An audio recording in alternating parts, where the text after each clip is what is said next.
Welcome to Criminal Minds, where we unravel the darkest mysteries, decode criminal minds, and ask the questions that keep you up at night.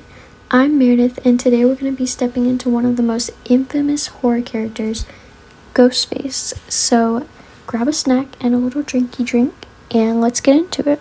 A lot of people like to think as Ghostface as one person, but if you've seen the movies like I have, he's actually many people, so he isn't even really a person.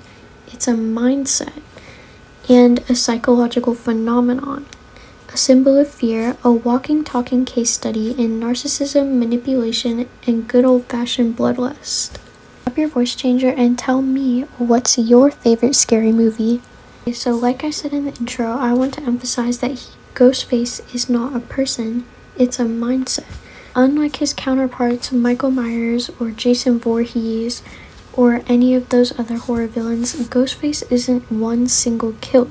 Instead, he's just a role or a mask worn by many different people, but the same psychological patterns still apply. Because across the Scream franchise, we've had killers like Billy Loomis and Stu Macher, Mickey, Jill Roberts. So let's talk about what they all have in common.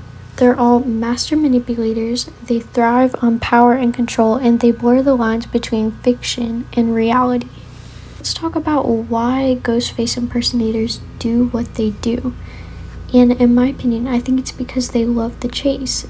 Do You Like Scary Movies is the most iconic phone call in horror history, but the psychological twist is that Ghostface doesn't just kill, he plays with his victims. He asks them questions like this and keeps going on and on, rambling on the phone, because he's basically, in a sense, playing with his food. Like, he's not just jumping straight into the kill, he's having a bit of fun with them first. I think he does this because it gives him power and psychological, power over the person. Cat and mouse psychology. The longer the victim is afraid, the more power Ghostface has. And this taps into sadism, getting pleasure from mental and physical domination. And there are many real-life parallels to this, like the Zodiac Killer or BTK played mind games with their victims and the police. The phone calls are a modern version of the classic predator-prey dynamic. Let's talk about one of the scariest things about Ghostface, and that is that he's rarely ever alone. Unlike most horror villains who usually fly solo, Ghostface thrives in pairs or groups. We have Billy and Stu, Jill and Charlie, Richie and Amber. So why is Ghostface always part of a duo? And this is because of groupthink, which is when people make bad decisions because they're surrounded by others reinforcing them, as well as peer pressure and ego, which kind of goes hand in hand with this. So if you're with other people who are feeding your ego and are making bad decisions, this can lead to peer pressure and lead you to make bad decisions. A life example of this is the Slender Man stabbing of 2014, where two girls were convinced by an online myth to attack their friend. The other thing that's scary about Ghostface is that he knows he's in a movie. He kind of breaks the fourth wall a little bit and tends to break all the rules of psychology and horror. Unlike Michael Myers or Freddy Krueger, Ghostface is self-aware.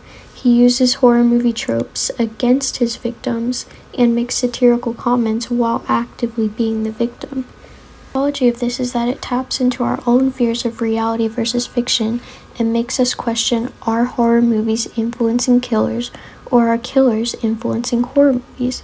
It plays into humor being used as a coping mechanism, because Ghostface is kind of hilarious in a twisted way.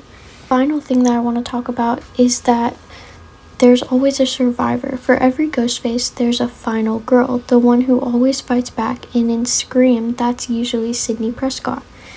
So Sidney's psychology is that she's a trauma survivor. Unlike many horror protagonists, Sidney acknowledges her trauma and grows from it.